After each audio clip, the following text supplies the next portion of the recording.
New videos every day. Hello, my name is Joseph Stickland. I'm an applied clinical nutritionist here in Austin, Texas. And today's question is, what is the definition of food? That's right. What do you think the word food means?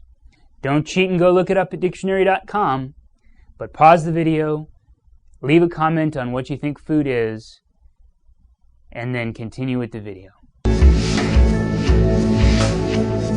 So today's topic is an interesting one. What is food? What food is, it's something taken into the body for nourishment that your body uses in order to sustain life. So in other words, it's not something that tastes good, that serves no purpose and just needs to be expelled through the system. That's not what food is. So in other words, Splenda, which is a chemical sweetener, is not a food. It's an additive that's sweet, that's non-caloric, which, when you're not wanting to have sugar, can be effective. However, make no mistake, it's not food. It's specifically interesting because I'm a nutritionist and I deal with people who are eating foods and work with lifestyle changes and the whole bit.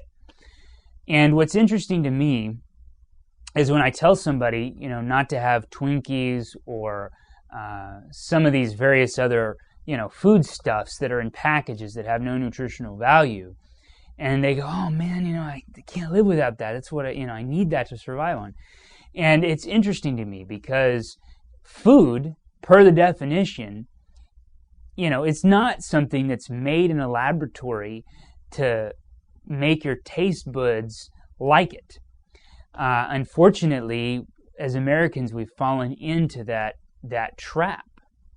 So it's important to keep in mind what food is. Some examples of things that are called food, which might have some nutritional factors combined with a whole bunch of chemicals and stuff, is McDonald's, fast food, Wendy's, things like this that are just purely made in a laboratory, chemicalized, put so that they'll last forever, frozen, and they're geared with flavorings to taste good. In fact, when you test food with people, for instance, you have a group of people come over and then you have them do taste tests on food, you're finding out whether or not something is palatable. Meaning, does it have the right texture? Does it have the right taste?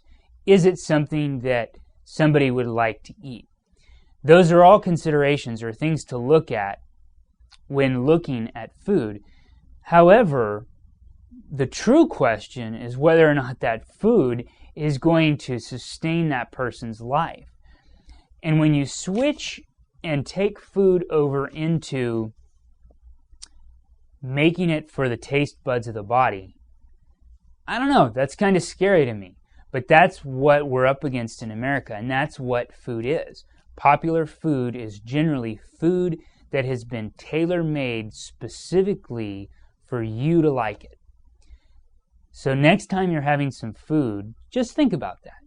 Is this something that's going into my body that is going to help it survive? Or is it something that I'm using as kind of a somewhat sick pleasure? In other words, is it something that it makes me excited or excitable? That's the real question. Is it food or is it something that gives you a certain sensation? And the reason I brought up sensation is because foods actually do change how you feel.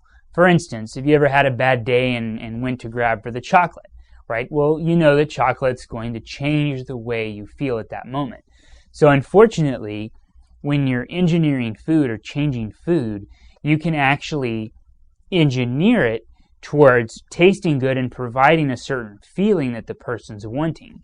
It's almost like a drug. It's using food as a drug in order to change mood in a certain direction. And if you ever saw Super Size Me, this is true.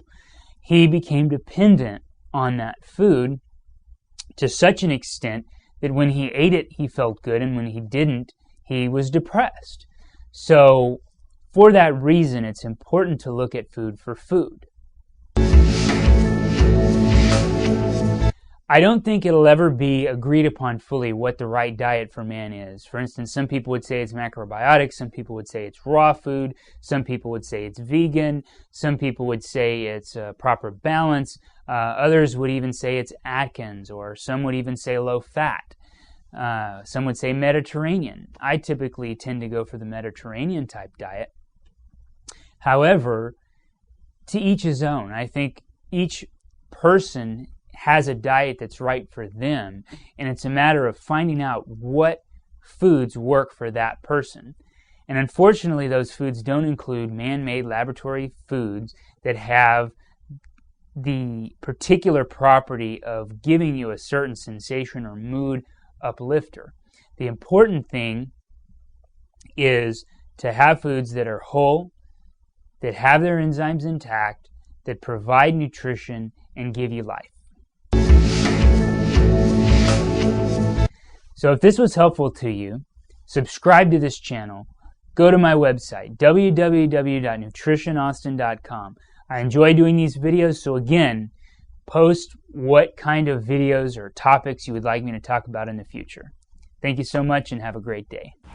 For more great videos like this one, check out the Psychetruth channel on YouTube.